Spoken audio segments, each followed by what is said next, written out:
to talk about taxonomy. The past couple of years, sustainable or a green taxonomy to be more specific. The past couple of years have seen, climate finance and sustainable finance at large becoming major areas of discussion, deliberations, pressure from different groups, both in the non-governmental space as well as in the public governmental space. And the purpose of this discussion is to try and make sense of what this means for India, where we are when we talk about aligning a taxonomy for India with whatever is happening in elsewhere and other parts of the world, and how valuable a platform like the G20 can be in making progress towards this alignment, this kind of harmonization.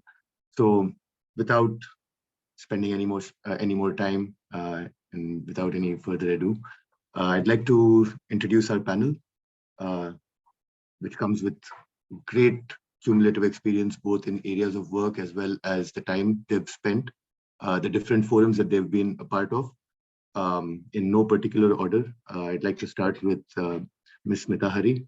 Smita is the Vice President at the Sustainable Finance and ESG projects at Actus ESG LLP. She is a finance professional with over 15 years of corporate and entrepreneurial experience. With an MBA in finance, she's worked across sustainable finance, ESG, impact investing, investment banking, and business strategy in organizations like IndusInd Bank, ING, Ernst & Young, Marsh & McLennan, and Spark Capital. Her expertise lies in product structuring, financial analysis, and research across financial services, clean energy, skilling, and livelihood sectors. Thank you so much for joining us, and a very warm welcome to you. Next, we have Lavanya Prakash Jena. He's a senior manager and the head at the Center for Sustainable Finance at the Climate Policy Initiative. Lavanya has a rich and diversified experience of over 18 years in financial services, non-profit institutions, technical assistance in international development, and academia. Before returning to CPI, where he was a few years ago as well, he was working in the intermediate. He was working as the regional climate finance advisor in the Indo-Pacific region at the Commonwealth Secretariat. Thank you for joining us, Lavanya. Next, we have Professor Sean Kidney. He is the co-founder and CEO of the Climate Bonds Initiative and professor in the practice for sustainable finance at the SOAS Center for Sustainable Finance. Professor Kidney serves as a member of the EU's technical expert group on sustainable finance, as well. He also serves as members on several government green finance advisory committees around the world. Thank you for joining us, sir. And finally, we have Ms. Vibhuti Garg. She's the director of South Asia with for the South Asia region with the Institute for Energy Economics and Financial Analysis. Vibhuti's focus has been on promoting sustainable development through influencing policy intervention on energy pricing, adoption of new technologies, subsidy reforms, enhancing clean energy access to capital, and private participation in various areas of the energy sector.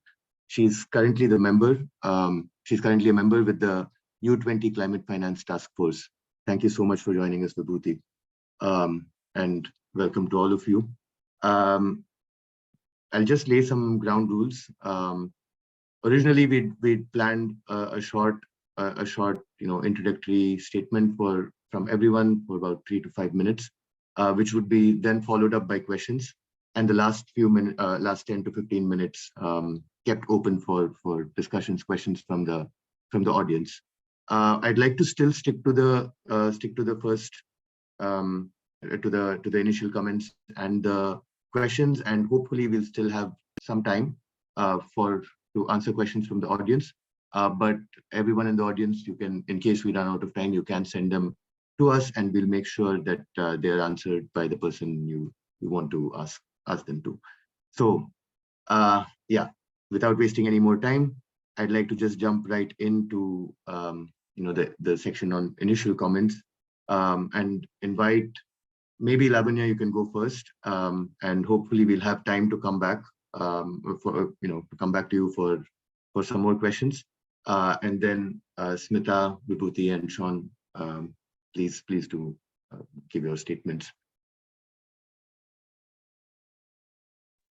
Thanks, Shashank, and thanks for inviting me to this session. So it's an excellent initiative where you are trying to harmonize green finance definition across the countries, in particularly at a time when there is a lot of discussion going on greenwashing, in particular in the European Union. And you can also see that many green or green related financial products have been withdrawn from the market.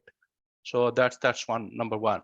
Number two is that if we talk about developing countries, since G20 is currently led by India, so developing countries, they need a large amount of capital, particularly from European Union or United States. And the regulators in these countries, in these economies, they're increasingly concerned whether capital coming from their institutions or their investors, particularly pension fund, insurance companies, or commercial banks, were heavily regulated by these regulators.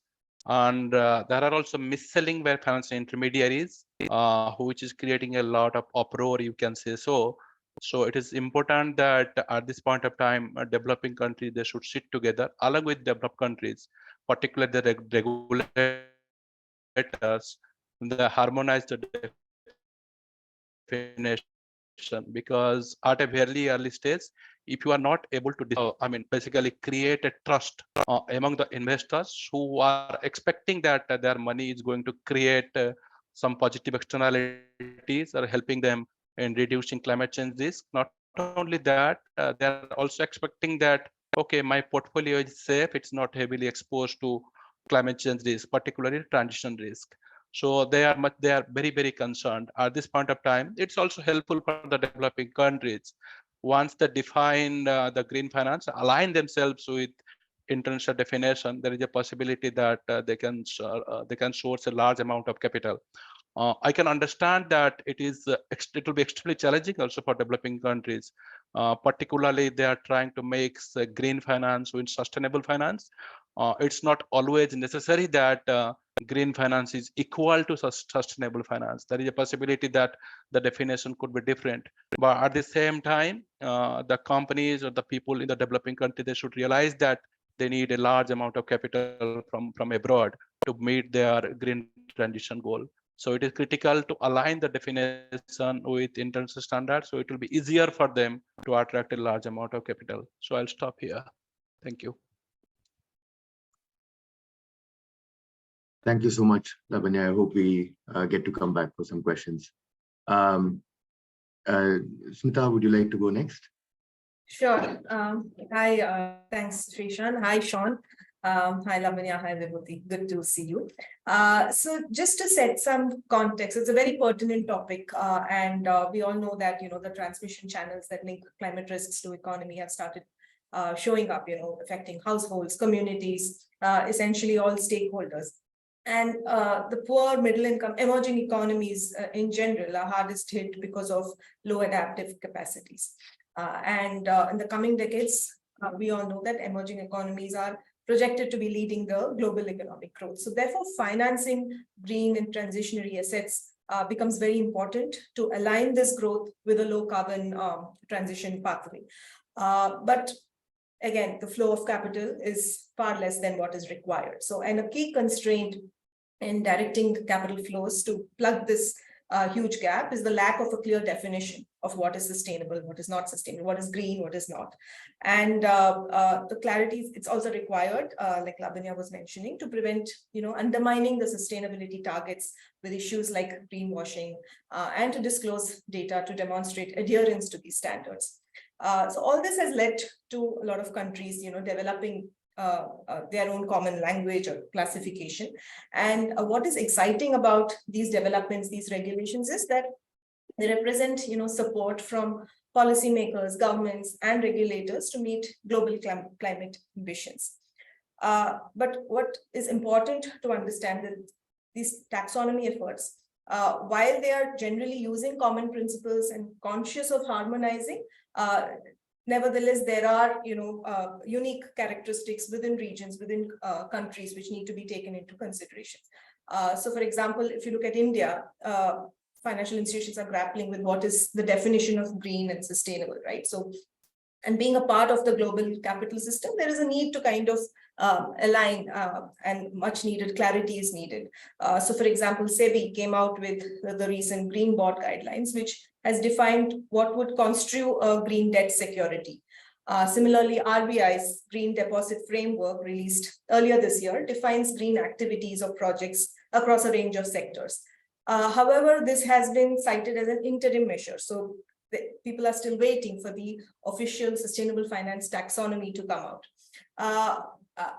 For countries like India and emerging economies in general, the unique fabric of such countries need to be taken into consideration. So looking at the social aspects in addition to green, keeping in mind growth trajectories and development priorities of such markets is very important. And not just green, but taxonomies which reflect transition priorities has become important. So therefore, one needs to examine how global best practices of a taxonomy can be contextualized to a country, while at the same time making it comparable and understandable for international investors. And that, in a sense, is the harmonization which we are increasingly witnessing. The newer taxonomies like Mexico or Thailand, which climate bonds has been very integrally a part of. And the G20, given its influence in global markets, is an ideal platform to work towards it. With the Sustainable Finance Working Group within G20 driving this. I'll stop here for now, maybe come back a little bit more later. Thanks. Thank you so much, Smita. Vibhuti, I'd like to invite you next and then finally round it off with Professor Sean. Yeah, I think Sean gets the last piece because he's the expert in the room. So let me share my thoughts on this. So thank you firstly for bringing this very important topic. I think it's been discussed quite widely, and given India's G20, this becomes very, very critical how India can play a big role in kind of bringing this harmonization of the taxonomies and interoperability of taxonomy as well. Now, all the countries, as you know, are in need of huge investment required to meet its Paris-aligned goals. So there is a lot of commitment to net zero by the different countries, while the timeline can be different, but there is a huge requirement. And definitely we need more both public and private capital, but also to the fact that all these needs cannot be met through domestic finance, but also an international finance will play a very critical role. And that's where the green taxonomy becomes, and the harmonization of green taxonomy becomes very, very critical. It's basically, and it's also been identified, as a key framework, which is part of the G20 Sustainable Finance Roadmap, and the focus of the International Platform on Sustainable Finance as well, which was to develop a common ground taxonomy to promote taxonomy interoperability globally. Now, if you will look, there are various ways in which these taxonomies are kind of defined or are based on. There is a whitelist base, which is based on identifying specific activities as green, which was developed. The China's taxonomy is based on that. Then you have technical screening criterion based, like the EU taxonomy is based on these technical screening criterion. And then you have countries like Malaysia and Japan, which base their taxonomies on certain principles.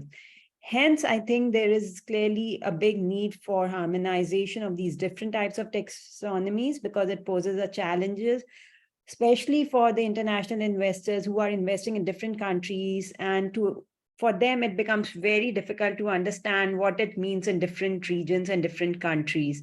And that can restrict your capital flow. So if the countries have to address their capital investment needs, so a basic understanding for the banks or the issuers becomes very critical when they're investing in different parts. So that's where, as I said, this becomes critical. A first step in this regard, I would say, has been done in 2021, where this common ground taxonomy was kind of published, which kind of tries and integrate some of the best practices from the Chinese and the European taxonomy. So some level of work has started, but I think we still need more work to be done in this regard. So yeah, some steps have been taken, but I think more needs to be done, especially in the context, as Smita was highlighting, because the needs of the emerging economies can be very, very different. There is a need for transitional activities also. So it's not something which can be, very consistent across developed and emerging economies, because of the needs are different in terms of they're transitioning away from fossil fuels as well, which needs investment too. So how do you kind of bring or bridge that gap as well is something which needs a careful thought. So I'll stop here, and yeah, Sean, you get to share your perspectives, being an expert. Thanks, Vibhuti. Look, you heard about the need to mobilize capital. We need about $9 trillion US a year flowing globally to mitigation before we address resilience. And resilience is now essential. We're going to see, according to the World Meteorological Organization, 1.5 degree Celsius temperatures reached globally in 2027. This is 25 years earlier than expected. Climate is going to impact severely, horribly on the world's vulnerable people from now on. So we need to understand the nature of the problem before we still look at the solutions. The scale of the capital is enormous. It will be a mixture of domestic and international, simply because there are pools of capital in places like Japan that don't have enough places to go to locally and need to go internationally if they're going to get pensions for their older citizens. That's really what it boils down to. Where are the young? The young are in places like Pakistan, in Iran, in India. And that's where the future economy will be, very clearly. So we know that. Smith is perfectly correct. 70% of capital investment we need to make in building infrastructure, for example, in 2050, is in emerging markets. 70% of capital is in developed countries. So you can sort of see we're going to need to make those sums work. We've proven that international capital wants green, understands the forward risks of climate to their portfolios. This is not sentiment. They're worried they're not going to be able to pay your pensions when you retire. That's what it basically boils down to. With the green bond market, which is about $3 trillion US outstanding now, was $2 billion when we started, we've proven that investors will invest if we give them the right sort of things. But we have a problem, which is once we get beyond the obvious things like solar and rail, Indian Rail is a climate jewel. Remember that, low carbon transport. Once we get beyond the obvious things, it gets complicated. People start getting confused about what counts. And there's a lot of misinformation around. When we talk about greenwashing, we're not talking about scams, I'm afraid. That's not actually the case in the market. It's actually a confusion.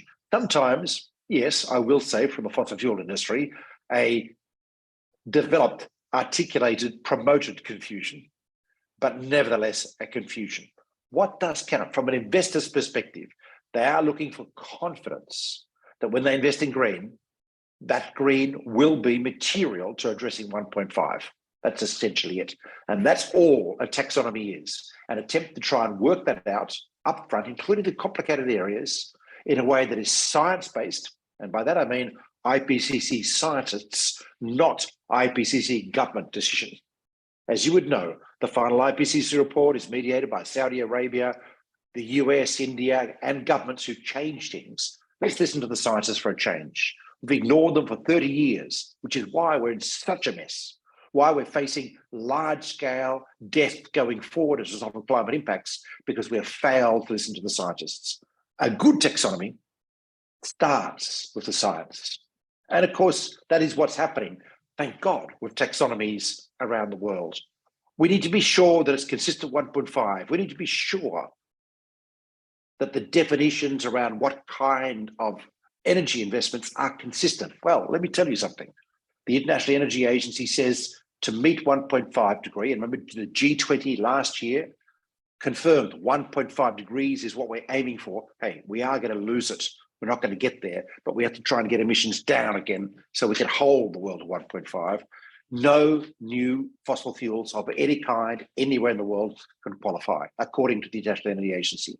Yes, emerging markets will have longer to reduce their fossil fuel exposure, but the sums just don't allow, the numbers just don't add up to new fossil fuels anywhere. And that's an example of an issue that has been confused by the gas industry saying fossil fuels transition, gas is transition. Unfortunately, it isn't. Unfortunately, that window, according to the IPCC, according to the EIS, closed. Now, there are many areas like this in a taxonomy.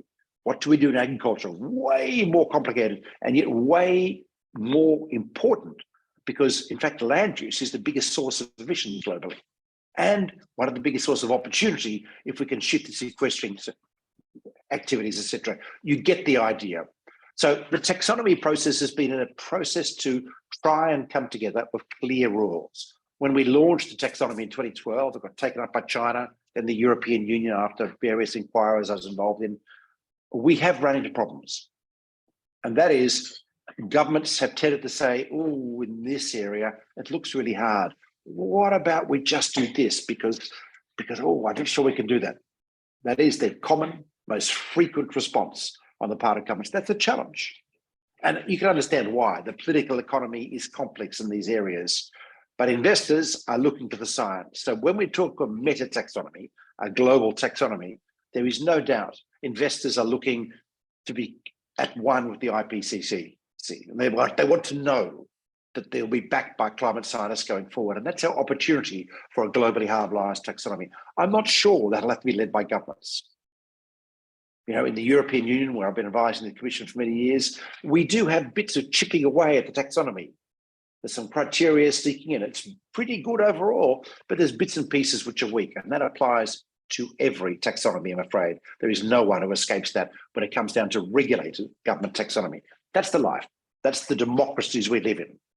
But that doesn't mean we don't need guidance which is science-based that we have to develop. So can India take the lead on that? Probably not. I don't think the G20 can take the lead on that because of the complication of governments and political economy getting involved. We need science as much as possible to take the lead on the harmonisation. But in the meantime, we are muddling through.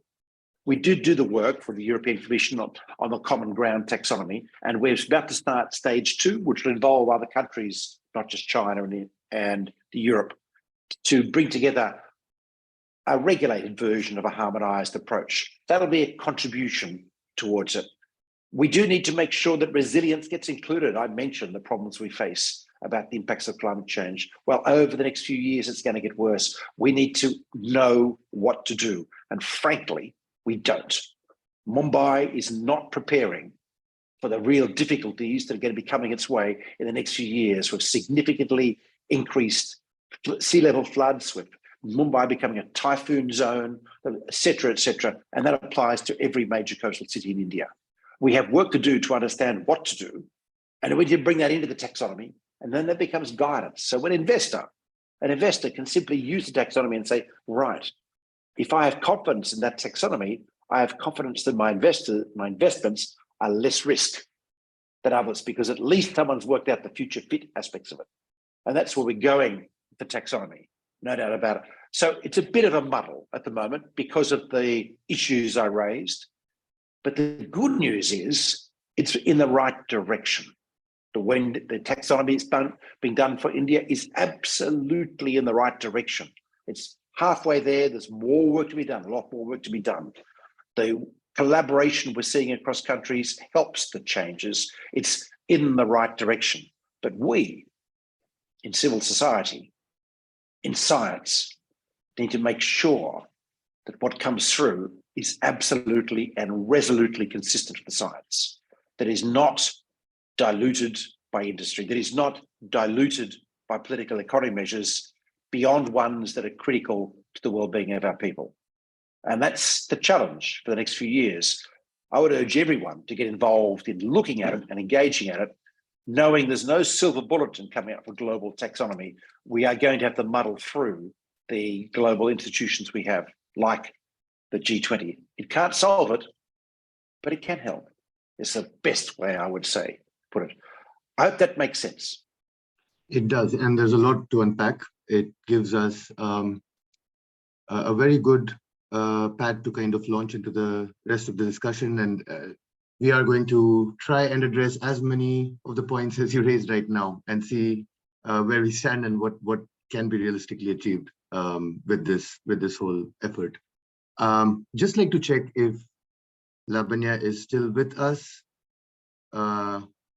if you're here, Lavanya, you can just say hi or I'm here. If not, then I won't keep you in mind right at the beginning for the questions. I think he might have left. He had another meeting to attend at 12. So unfortunately, we might not have him for the rest of this discussion. So I'll just direct this to Smita, this one, especially because you mentioned the guidelines by the interim guidelines that SEBI has issued. Now, like intuitively, when you think about it, you would think that definitions and some clarity around what constitutes as sustainable or green would come before the design of fiscal instruments of any kind of debt or market-based approach. But you know, in the Indian context, we've seen some, I would say, rapid development of rules. There's clear signals that have come that there has to be greater incorporation of climate and sustainability aspects as well as risks into investments and decision making. And we have the green bonds that were issued. We had recently we had rules for the green credits and carbon credit trading mechanism. But at the same time, unless there is clarity on these definitions, how does one expect industry to kind of adjust to these moving pieces? Is it a case of putting the cart before the horse in some way? I'd just like to get your opinion on this. Thanks, Srishan.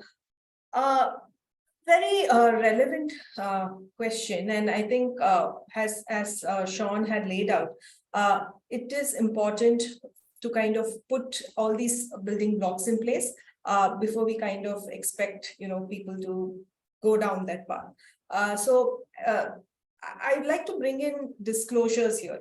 So taxonomy and disclosures largely go hand in hand. So, for example, both the EU taxonomy and the SFDR aim to increase transparency when it comes to sustainability claims.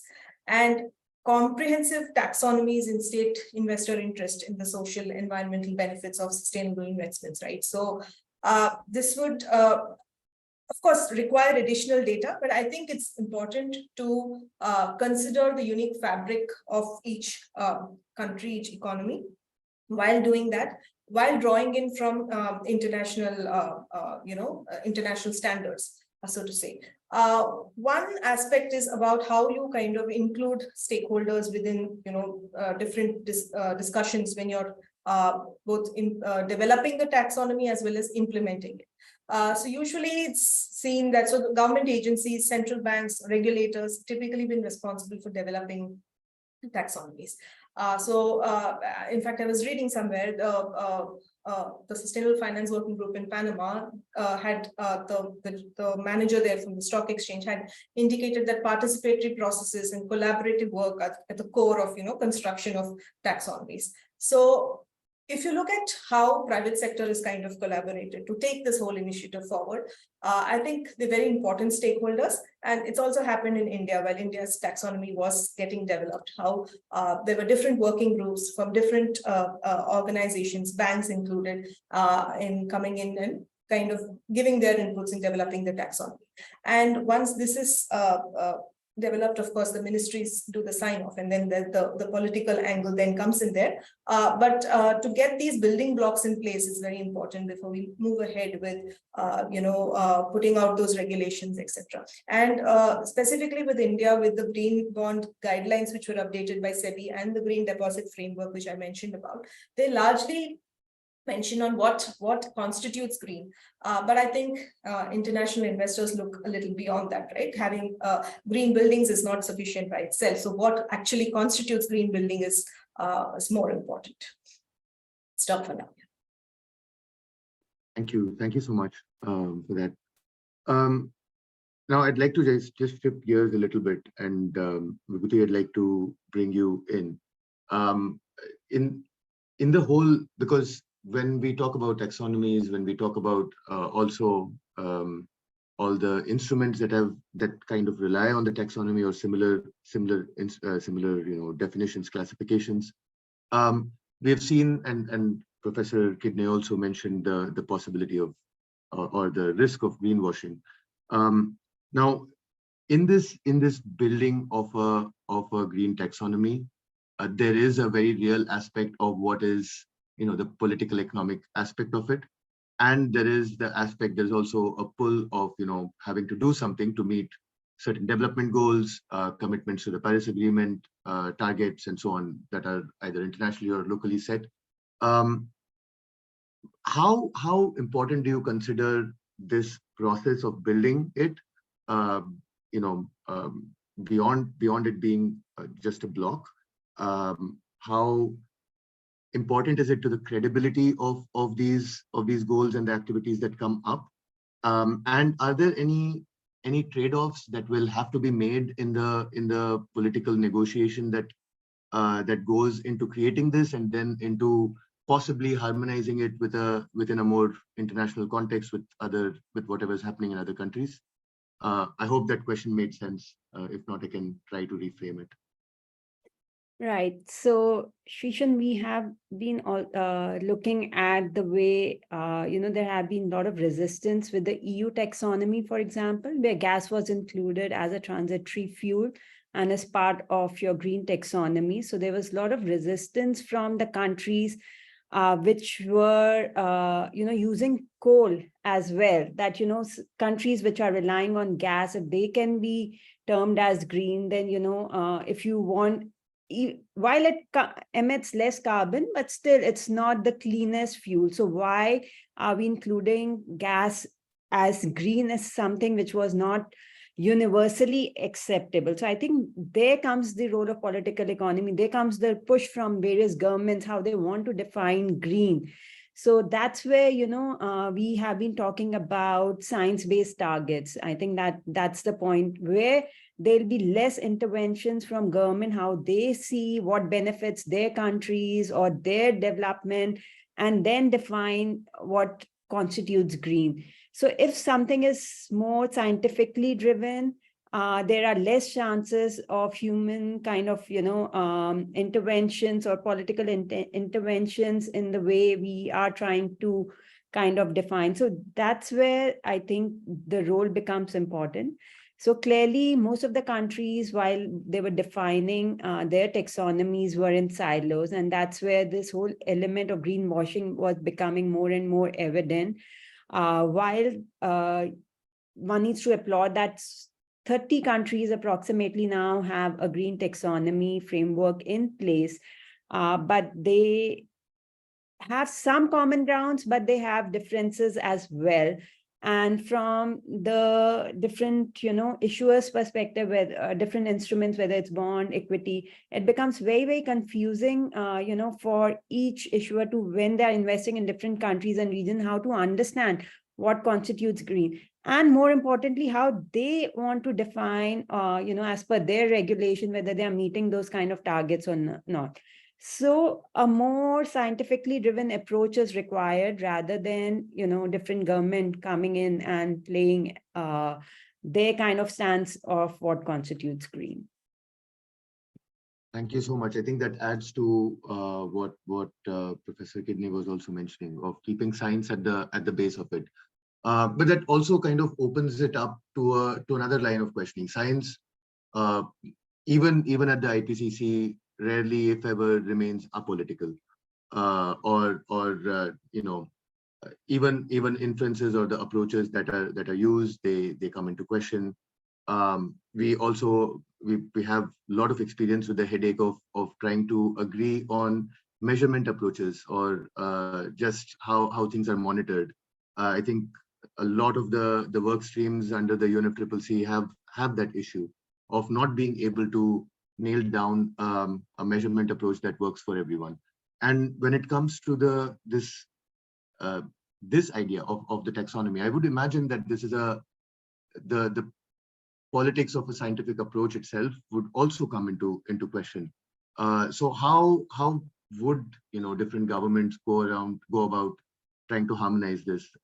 If you, maybe Vibhuti and then Professor Kidney, would love to hear from you as well.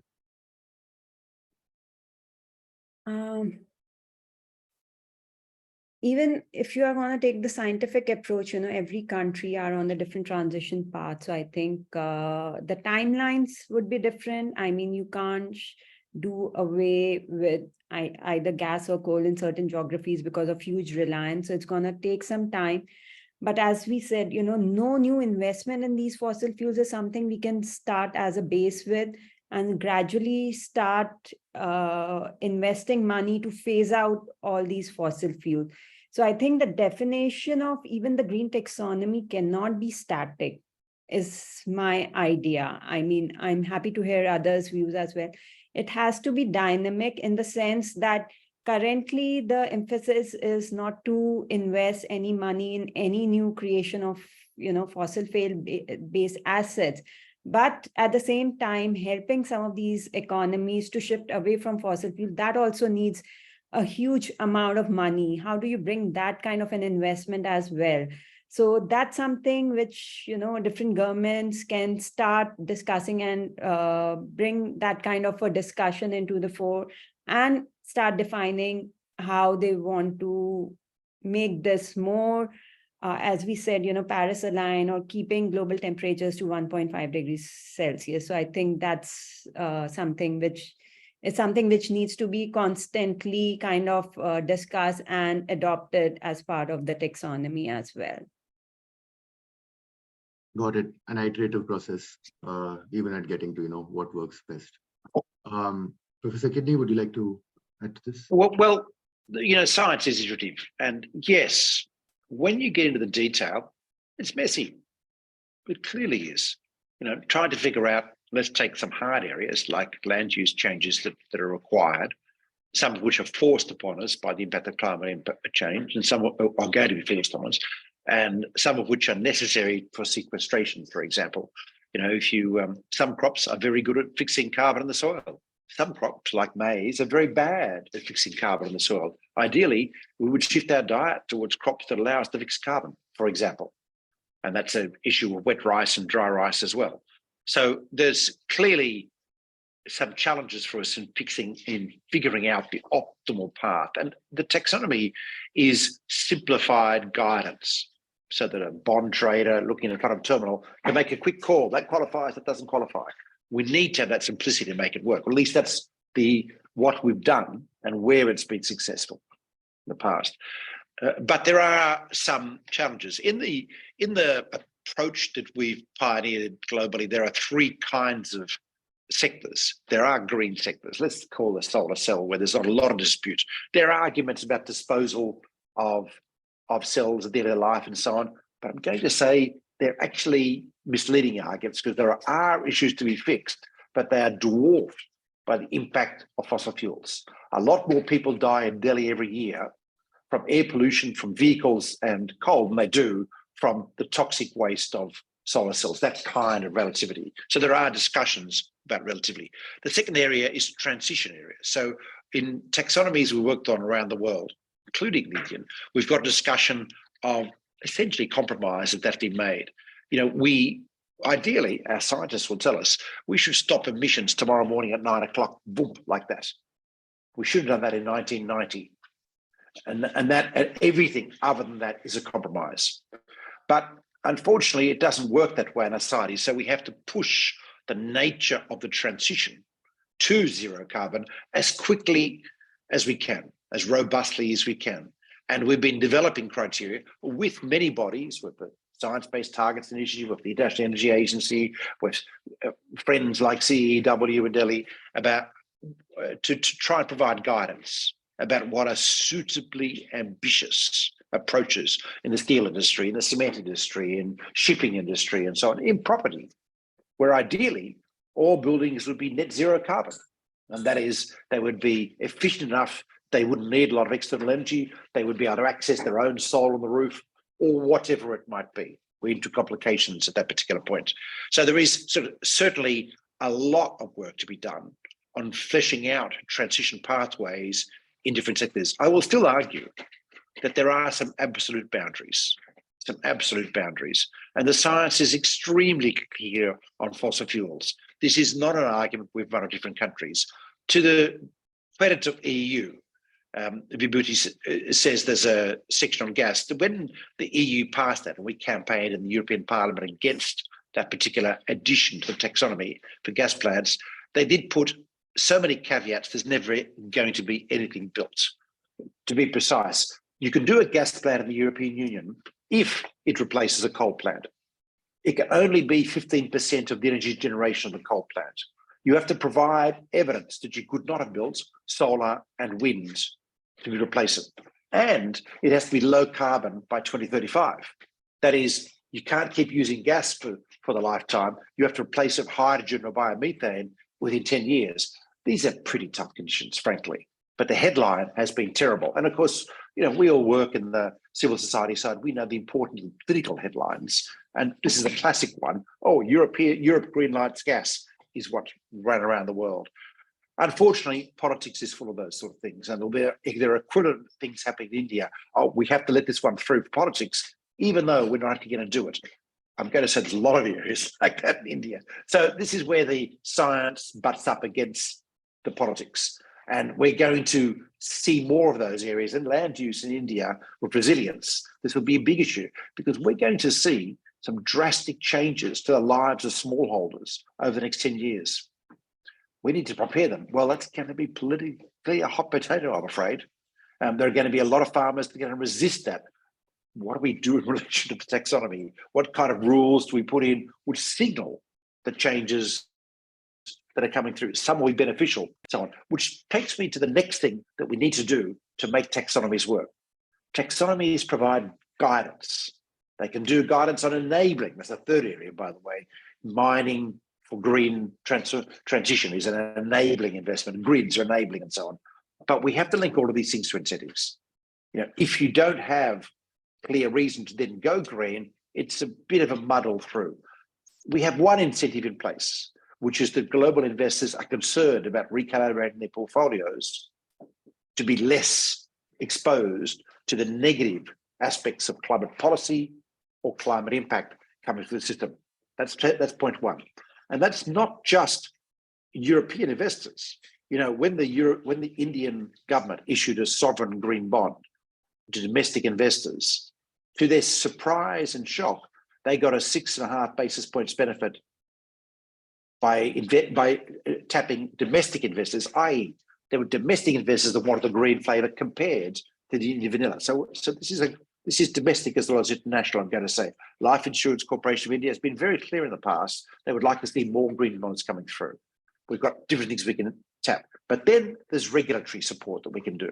So we need regulatory support or central bank support or Reserve Bank of India support for these kinds of investments, because this is about reweighting the economy to be less risky going forward, to making sure it's more exposed to sustainable investments and less exposed to investments that are not consistent with the future. And then there are straightforward guarantees. We now have development banks starting to offer things like green bond or green finance guarantees or preferential lending. Great, fantastic. It is easier to get access to green capital if you qualify in India than it is to get ordinary capital if you're trying to tap international markets and public sector institutions already. These are things that will really motor this. Of course, it will also attract people saying, hang on, I'm green too. I should be allowed in this tent. And that becomes the edge of the taxonomy argument. And that's where we can play a role to drive quality, to ensure that there is an appropriate science-based approach here. And then the harmonisation comes in the wake of that. The harmonisation is a challenge, but we will get there because capital needs it. We won't get there because we think it's necessary. If you're a big international investor and you're investing in Singapore and Hong Kong and India and MENA as well, you need a common rule. You will start using a common rule, whatever governments say. And that little space of the de facto common harmonised approach, that's what you'll see developing in the next couple of years. Interesting. Thank you. Just a quick follow-up on that, because you were mentioning the additional debts, I presume because of air quality in Delhi. it brought to mind that, and I think this was mentioned earlier in the panel as well, that sustainability and green, they themselves are like broad terms that might not mean the same thing, and that might have some kind of at times paradoxes built into them. I'll just give you another example. Because with the fossil fuels and air quality, it's often said that primarily if air quality has to be improved, fuels have to be burnt more efficiently. And so there is like this one element of paradox in there. Another example is with in recent years, India has seen a scheme for solar pumps in agriculture, to be employed in agriculture. And one of the risks that comes up is that groundwater gets affected. So it's not essentially very sustainable, but it might align with energy demand from agriculture and making that green. So is there a way in which taxonomies can address these kinds of paradoxes? I ask because India is very clear that it's not coming up with a green taxonomy, but with a sustainable taxonomy. So just want to know whether you've come across this being tackled. Well, we've tackled the water pumps one in the climate bonds taxonomy a long time ago by insisting that we need to have water catchment plans as a background tool if we're to be allowing investments in clean energy water extraction out of aquifers. So there will be, the term is do no significant harm, which have popularised the European taxonomy. So yes, you can do some good, but you can't do harm while you're doing good. And there are many examples. For example, you can build a railway line, low carbon transport, but building a railway line to a coal mine, problem, because coal is a difficult one. On the fossil fuels one, I absolutely disagree that there is a conflict between green and sustainability. Absolutely disagree. The future of our societies, of wealth creation, of developing fair healthcare and so on, these are all intimately tied with ensuring that we address the biggest challenge we all face, which is going to destroy our economies if we don't fix it, which is the impact of climate change. Now, what different countries have to do to address the impact of climate change will vary depending on their circumstances. Clearly, a country like Tanzania, frankly, mitigation is not the issue. It's resilience and preparedness. It's around how the impact of storms, the impact of drought, the impact of volatile weather, which is going to really change life for small farmers. That's what Tanzania needs to focus on. But the mitigation side is still relevant in a smaller kind of way. I absolutely accept the concept of separate priorities depending on the context of the country in, but it doesn't change the broad agenda. To create a world which is fit for the future, it has to address climate, including in places where emissions are very high, in places like India, fossil fuels. Now we have an opportunity. I wouldn't have said, never would have said that India should address fossil fuels before the US, before China, before Europe. But the truth is, this is not a conflict anymore. Fossil fuels are more expensive as a rule. I know that in India, thermal power plants, the profit from those is less than the profit from solar plants pretty well universally, which is why we've seen a vast explosion of solar. When you start bringing in simple health costs, and I'm thinking about the number of people who die from congestion in Delhi and places like that every year, deaths from the impact of fossil fuels around the world are huge, totally unaccounted for. And the cost to the health system as a result is huge. When we shift to just battery-operated three-wheelers or clean energy, we save on externalities at an extraordinary level. It hasn't been factored in yet. But even if we don't do that, it's still cheaper, because nowadays solar is actually cheaper than fossil fuels. So, these debates, these arguments, I think are the arguments of 10 years ago, no longer the arguments are now. But I'm just going to say, what is sustainability? Sustainability is a world we can live in, a world that has equity, a world that has opportunity for all.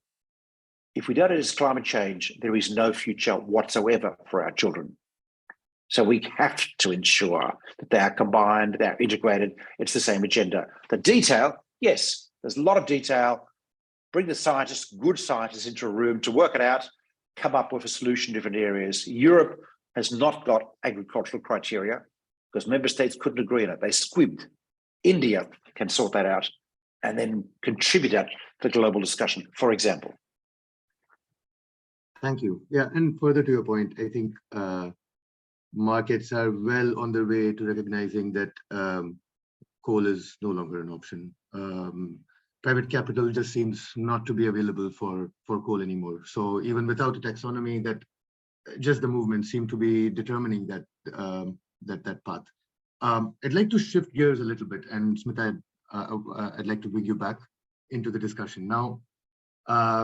Professor Kidney also mentioned, or was it Vibhuti? One of the two of you mentioned that that LIC and the appetite for bonds, or its expression for appetite for bonds, kind of shows that there is capital waiting on the sidelines for more clarity on this. And one of the things that came up when India issued the 2 tranches of green bonds was that a huge percentage of those that purchased the bonds, the money came from public sector enterprises, and the government expressed that there is hope that in the future there will be greater participation by private entities as well. I just want to get your perspective on private sector participation, how that gets influenced by standardized green taxonomy, and maybe a follow-up later, but I'll wait for this answer first. Thanks, Srishan. I think the markets are now opening up to some kind of guidance, right? So with SEBI coming out with the green bond guidelines, RBI's discussion paper last year, banks in India, at least, I'm talking about India because you spoke about India, I think there is a lot of more acceptance on these issues than what it was a year and a half back. And therefore, while there is an expectation of what constitutes green or not, having a taxonomy which drills down to details on whichever way, like Vibhuti was mentioning, principles-based, threshold-based, I think the private sector is looking at some kind of guidance before making these decisions. Because again, with greenwashing, rampant because of a lack of guidance, more and more there are people who are, investors are cognizant of the fact that there needs to be some kind of drill down into what constitutes green or not. So to answer your question very simply, yes, the private sector is opening up to these kind of guidances from, the governments. Yeah. And particularly because we've been dealing with with mechanisms of introducing some price of carbon in industry and in just value chains. I want to know, and one aspect that keeps coming up is how this will affect India's MSME sector. So even with the taxonomy, I would have the same question: how is the MSME? And I know that's a pretty large sector in itself with a variety of conditions. But just generally, how are they placed to deal with taxonomy, to deal with this with this movement that's going on? Yeah, you're right. So yeah, challenges are going to be there, especially because they don't have the sophistication in terms of data, capacities, or resources, to align. Therefore, brings me to another allied point on building capacities. Let me take one step back, on data. So the taxonomy encourages more disclosures, more reduced greenwashing for issuers and investors. But more disclosures imply more data. So the challenge is whether granular data required to assess a project is available or not, and is accurate or not. And if not, the cost to prepare such taxonomy relevant data can be quite a daunting exercise.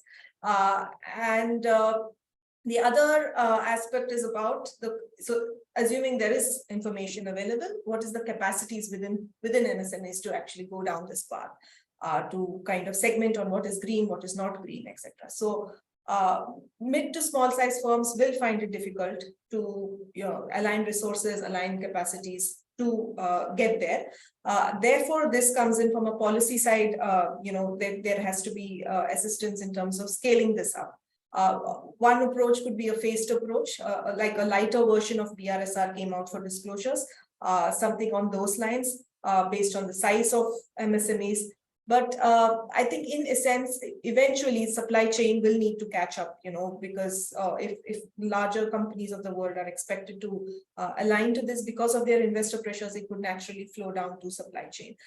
So while there are a lot of issues at play there, there needs to be a combination of both financial institution assistance as well as policy assistance to get these MSMEs into the fold. And if I may add, is it because like keeping an eye on what's happening, the developments, it does seem like by and large the MSME sector is not explicitly mentioned, or there isn't there aren't explicit redressal mechanisms for these concerns.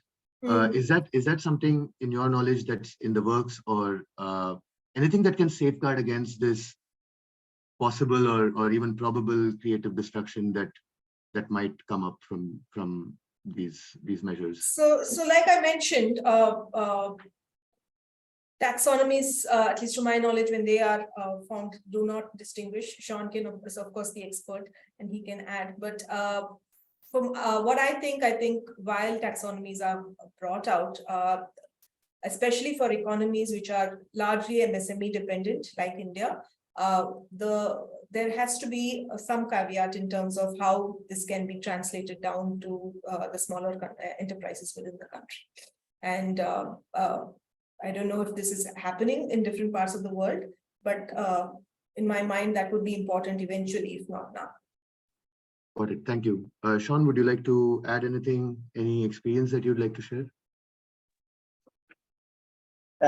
Look, the experience I'd like to just put on the table is that there's this sort of global movement of taxonomies and commercial organizations, because there's a logic of simplicity around the taxonomy. This is very different to simple disclosure requirements being looked at in many countries. The European Commission has perhaps done this. They've used the taxonomy as guidance for sustainable disclosure.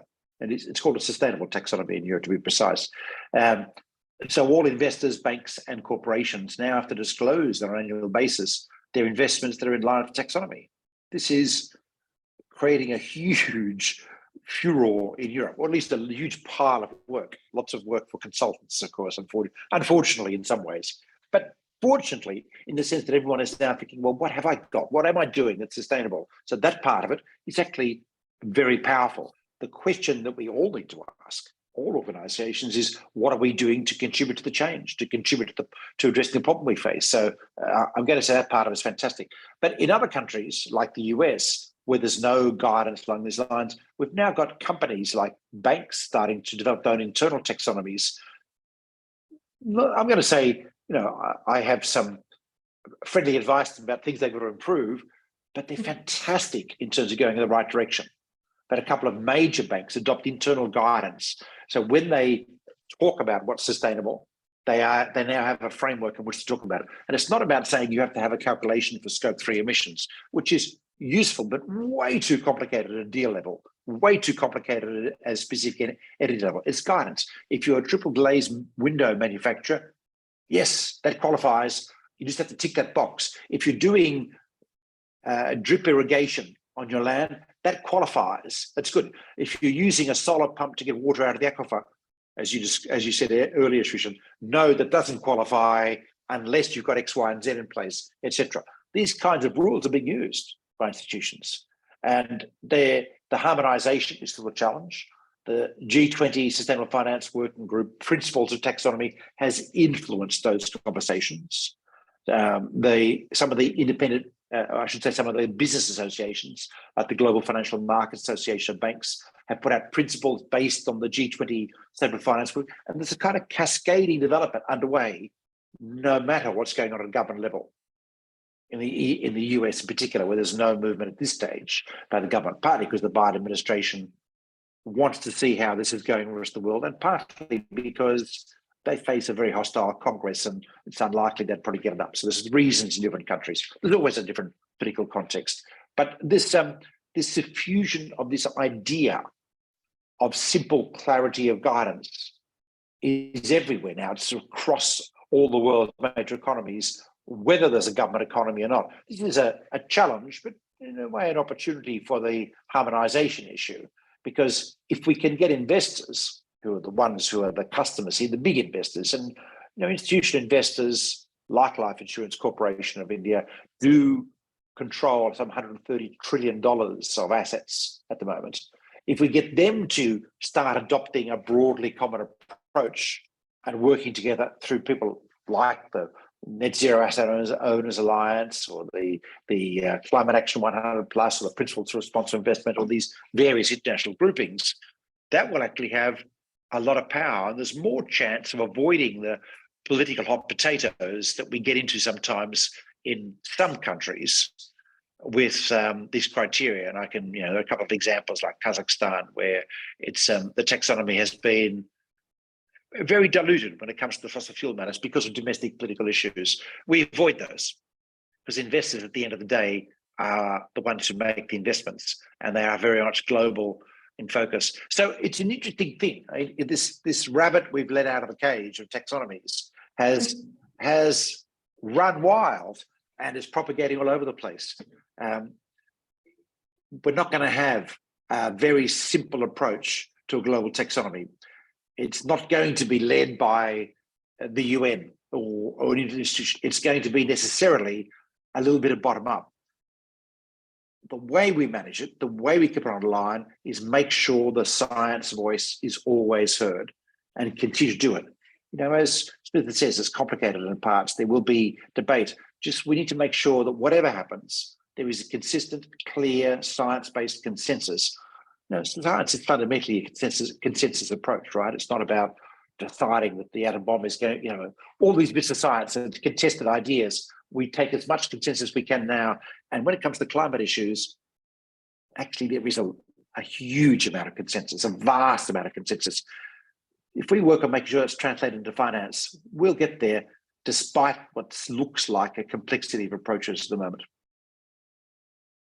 Got it. Thank you. I see Lavanya is back with us, so thank you for joining us again, Lavanya. And sorry for starting late again.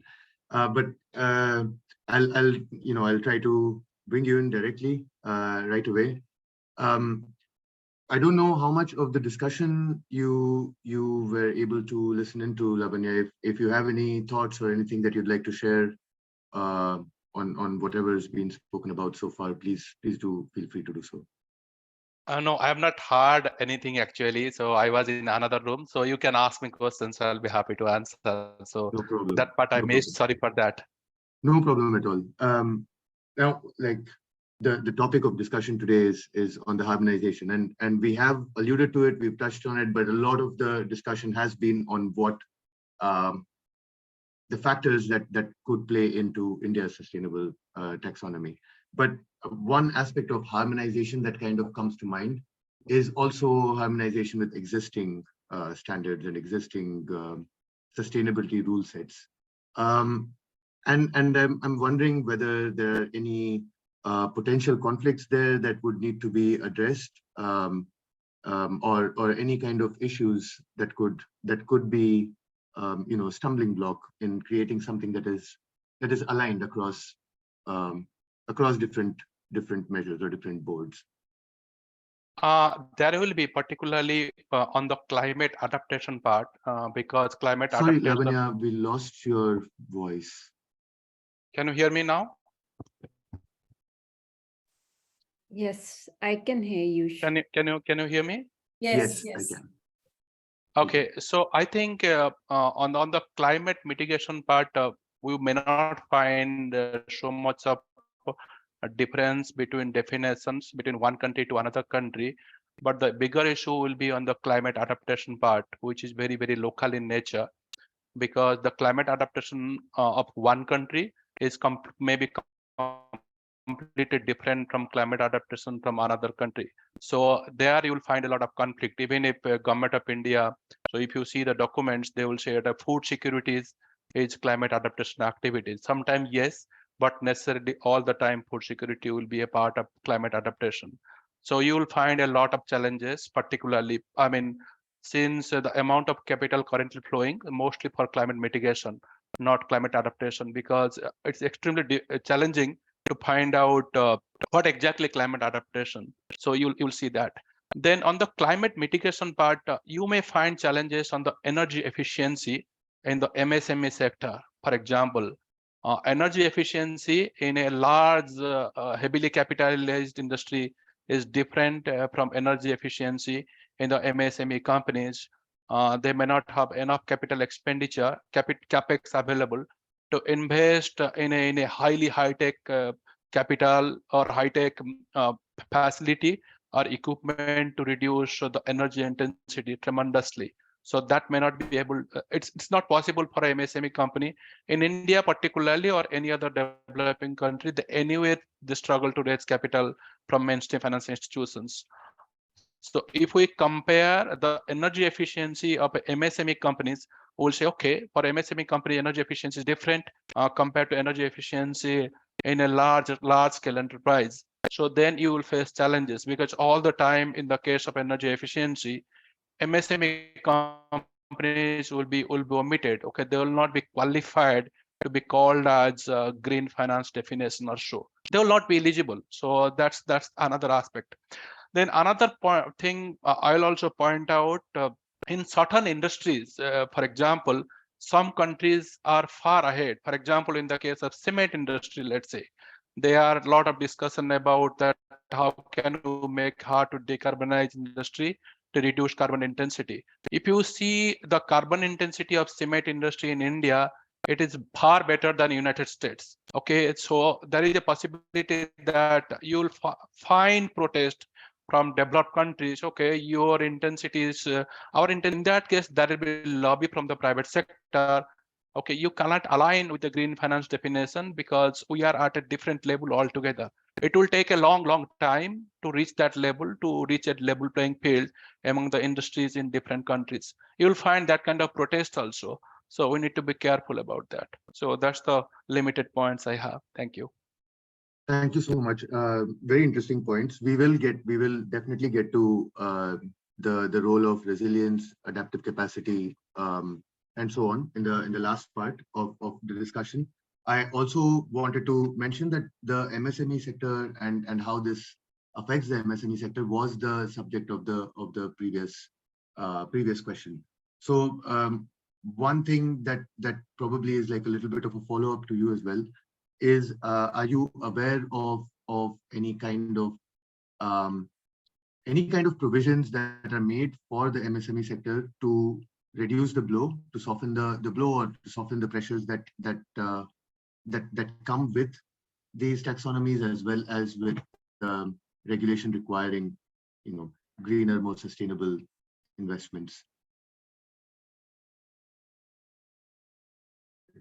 No, I have not heard actually from any kind of regulation, because when you design a regulation, particularly the central bank or even if securities regulator, so it's more or less uniform most of the time. Even the central banks regulation, particularly their job is financial stability. So they may not be able to differentiate between a small or mid-sized companies and large companies in case of lending or so, or portfolio approach. So whatever support MSME companies, it comes from the government. It may be central government, it could be state government. It will not come from the central bank, because that's not their job to support MSME industry. They support, but the financial support, for example, subsidized interest rate going to MSME industry, the support usually comes from budgetary allocation. It doesn't come from central bank. So there is a possibility that, for example, disclosure, we're talking about reporting or disclosure, there is a possibility that there will be a light form disclosure, because they may not have the capacity to disclose. Like we have seen that, disclosure is only required for top 1,000 companies here in India. It will not be applicable. There are more than 5,000 companies listed in NSE or BSE together. So the securities regulator are not asking everybody to disclose. They're only asking the top 1,000 companies. the top 1,000 company may be contributing 60-70% of total carbon emission, but not because if we see MSME, the MSME companies, I think they're also contributing to 20-25% of carbon emission area. You cannot neglect them, but mostly the support will come from the central government, from the government, not from the financial regulators. The only leeway disclosure. So I don't think that any kind of leeway possible from the financial regulator. The taxonomy will be easier for them because in the case of large company businesses, so they may be operating in different industries, different sectors. But in the case of a MSME, you will find that they are focusing on couple of sectors or couple of industries, or only one sector or one industries. They are very niche, focusing on a particular area. So it will be easier for them, actually, for the MSME to follow a certain taxonomy compared to large enterprises operating in several sectors, several industries at the same time, and they have a long value chain. But in the case of MSME industries, the value chain is very, very limited. That's in the case of scope 3 emission, because most of the regulation is coming towards scope 1, scope 2, and scope 3 is more or less omitted for the time being. Thank you so much. That's a very interesting perspective. Thank you. Now, we have to change tracks a little bit and look at the G20. And Vibhuti, I'd like to bring you back in. We did speak about how there are domestic contexts that countries have to kind of deal with, and that approaches that have been employed so far have differed. And there are 3 or 4 major kind of approaches in developing these taxonomies. One of the things that the Indian presidency, at least in the early days, used to say was that we are looking to use this platform to try and harmonize or try to build some kind of a common minimum among G20 countries, so that the development of these taxonomies can be more or less aligned. Just want to get your sense on whether anything has moved on that front, and whether what kind of challenges would this, coming to a common minimum, what kind of challenges would that pose? Right. So, yeah, some development has happened. So the G20 Sustainable Finance Working Group in particular is trying to bring in a common, I would say, financial architecture, which can become like a blueprint for other jurisdictions to harmonize their taxonomy. So to some extent, the work is happening behind the scenes to bring in all the countries and have a common understanding, to bring in a common, clear definition of what constitutes green. So while, as we were discussing, it might not be possible to have everybody kind of bring to the same page, but at least to some extent bringing in a clear definition is the first step. And I would say after that definition, the main objective is to broaden the taxonomies, to bring in, higher emitting sectors, as well as to bring in more transitional activities into the picture, is something the G20 can play a critical role. So that's where the role of G20 is,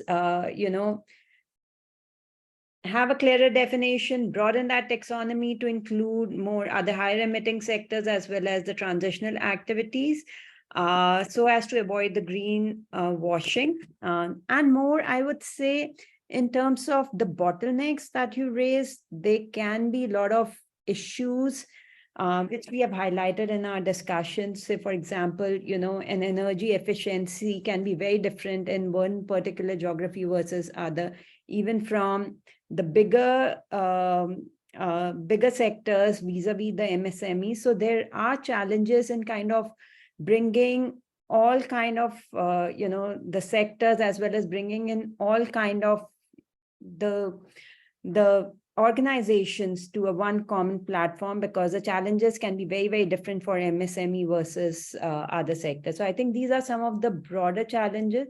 we have seen, for example, the banks or financial institutions investing in green building in Europe are finding it difficult to understand what it means in other countries. And then that kind of lack of understanding restricts flow of capital to same kind of, under green building in other countries.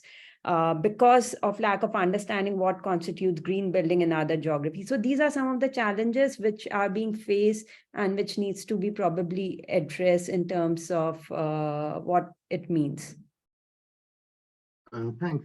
So do you foresee this coming to some kind of a conclusion this year, or is it going to be put in place to be taken forward next year in Brazil? I think as Sean was pointing out, the G20 can be a platform, but what you need is science-based targets. So I think I completely kind of echo what he said. So it's the idea is to get that common understanding between the political leaders or the regulators to that kind of an understanding. So that understanding what G20 can play as a role, but it cannot bring that harmonization unless we kind of back it with the science-based targets. So I think it's going to be an ongoing process. So definitely India can push and help in better understanding of the different regulators and the political leaders, but I think it's not something which we'll achieve this year itself. Understood. Sean, the subject of adaptive capacity, of resilience, of just adaptation, as opposed to the norm of mitigation getting all the money, that's come up quite a few times. Could you maybe elaborate on how exactly adaptation can be addressed by a green taxonomy? Because Lavanya also mentioned that just the approaches, what is required, would be very different and very specific to different geographies and perhaps different times of the year as well. And I just want to know how exactly this can be reflected in a taxonomy. So far, the examples that I see are definitely very mitigation focused, very mitigation centric, very source of energy kind of. The language is mostly wrapped around the sources of energy, so and technologies that drive these. So just want to know if there are examples that can be followed, how are different geographies approaching this question? Sure. Look, the real thing we're trying to do here is to ensure that we actually listen to the science for a change. Like I said, 30 years have been fluffing around saying, oh, we can't do that, it's too hard. And now we're in a total hole where we are looking at drastic consequences in the very near future to the vulnerable of the world because we failed to listen to the scientists. So whatever we do, we need to remember that. That's what we're really trying to do, to listen to the science and act accordingly with the appropriate alacrity. And that applies to adaptation just as much as applies to mitigation. It's the first point I'd make. The second point I'd make is that mitigation is still absolutely first cab off the rank. We still have to get those emissions down drastically. The IPCC is 60% by 2035. That is an extraordinary, well-beating challenge. We have never done that in history before, those kinds of changes to our economy. So let's just make sure that we don't lose sight of that critical pathway, which is we must achieve to even have a vaguely passable future for our children. Because if we don't achieve that, we head into catastrophic feedback loops where we're not even sure that humans can survive on the planet. So we can't lose that. However, at the same time, because things are going to get ugly, we've got to do something. We kind of know, right? Now, when we talk about things getting ugly, we're not just talking about gentle sea level rise in Mumbai. We are talking about the violence of weather impacts. We are talking about the collapse of rainfall. It'll be a drought, flood, heat, cold, extremes heats of cold kind of world that we're moving into. And weather's just part of it. You know, what happens when we get crazy weather? Well, according to the IPCC Health Committee and our historians, we get pandemics. It's a feature of this kind of So the pandemic we've just been through, we need to understand as a training ground for what are likely to be pandemics every 5 years coming through. We were lucky on this last one. It only had 1% mortality rate, by the way. I don't want to have to say that to people who've lost their loved ones out of this. It was horrendous. However, SARS, to give an example of something that nearly became a pandemic, has a 20% mortality rate amongst 30 to 40-year-olds specifically. The world economy would be very, very different if that was the pandemic that had got away. And that's what we're looking at here. So that means health sector resilience is essential, vital to what we do around preparing for climate change. What does that mean? Well, it does mean healthcare for all. It does. It does mean vaccinations for all. It means a bunch of things. We just had a 3-year experiment in how to mess it up around the world and how to do it right. We've got to learn from that. It means wealth too. What is the key feature of being able to come back after a crisis or being forced off the land or whatever? It's going to be enough wealth to be able to rebuild your home, to be able to get your family back together. We actually need development. Development of the kind that we've been arguing about in the SDGs is central to creating resilience. And it's resilience, the word I use, rather than adaptation. It's not about building seawalls in Mumbai. It's about accepting the floods are going to come over and being able to get back to work again the next morning because we've designed our society, our infrastructure, our economy in a sort of fashion that we can stand up after a big crisis and get back to work again. It is about global institutions. We are going to have spotty famines. That is, Uttar Pradesh will have no crops one year. Pakistan will. If we don't deal with these geopolitical tensions that we have now, we are not going to be able to do something which is going to become utterly essential. The redistribution of food to avoid regional famines that see millions of people die.